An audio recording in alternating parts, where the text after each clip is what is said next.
In the United States, for decades, Indigenous children were punished for speaking their own languages in boarding schools, languages officials tried to erase. And then, in World War II, the U.S. military came asking for that same language because American lives depended on secrecy. On Pacific battlefields, messages had to move fast and stay unreadable to the enemy. The Marine Corps found an answer that no machine could replace: Navajo.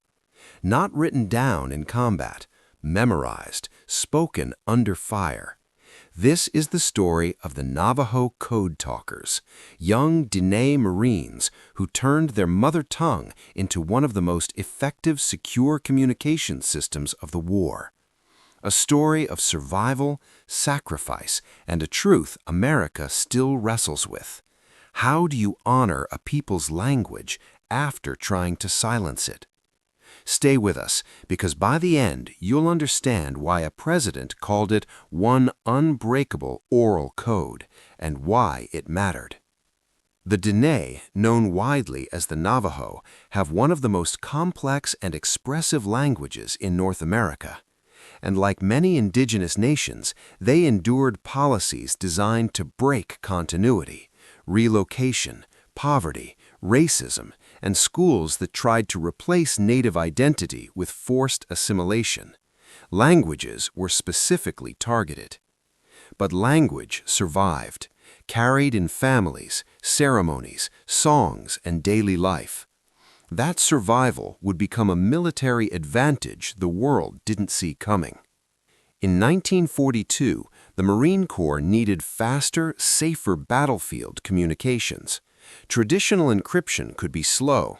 That's when Philip Johnston, who had grown up around the Navajo Nation and knew the language, pushed a radical idea: use Navajo as the basis for secure communications. In late February 1942, Johnston arranged a demonstration at Camp Elliott near San Diego.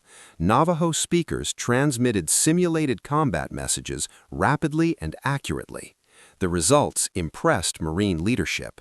A week later, Marine leadership recommended recruiting Navajo men for the program. Source: in May 1942, the first group, 29 Navajo recruits, arrived for Marine training. Then they faced a second mission: invent a code fast enough for war and strong enough to survive enemy interception. Source: they built a system using a special vocabulary for military terms, so you wouldn't say fighter plane, you'd say a coded Navajo term, and an alphabet system to spell what didn't exist in the vocabulary. Source: nothing about this was casual. It was war engineering, done with words. The brilliance wasn't just speaking Navajo. The brilliance was an additional layer: word substitution.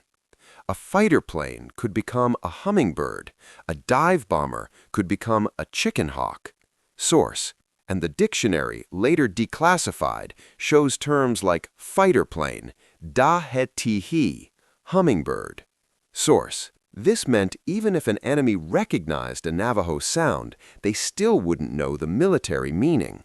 Code talkers weren't sitting safely behind desks. They were combat Marines, carrying radios, moving with units, transmitting orders while bullets and artillery landed nearby. They also faced a hard truth: their value was so high that commanders sometimes assigned bodyguards to protect them or prevent them from being mistaken for the enemy. And at home, many Americans still held racist assumptions about Native people, even as Native people fought for the country. That contradiction, serve a nation that tried to erase you, sits at the center of this story. In the Pacific Theater, timing was life. The Code Talkers transmitted tactical information by radio and wire, fast, secure, and adaptable across brutal conditions. The program grew. Hundreds served over the war years, estimates vary. And the more the war intensified, the more commanders understood communications isn't support work, it's the nervous system of an army. Then came Iwo Jima, an invasion that demanded constant, accurate communication. Accounts widely emphasize the Code Talkers' performance there, messages moving continuously, at speed, under enemy pressure, without the code being deciphered. A Marine assessment described the Navajo Code as among the simplest, fastest, and most reliable means for transmitting secret orders. Source: This is the moment where language becomes more than identity. It becomes a shield, one that protects entire units from walking into traps.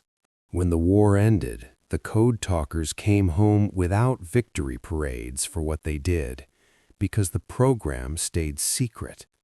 Many were ordered not to speak about their work for decades. Imagine carrying something that important, something that saved lives, and being told, don't tell your parents, don't tell your community, don't tell anyone. For many, that silence was a second burden. The Navajo Code Talkers program was declassified in 1968.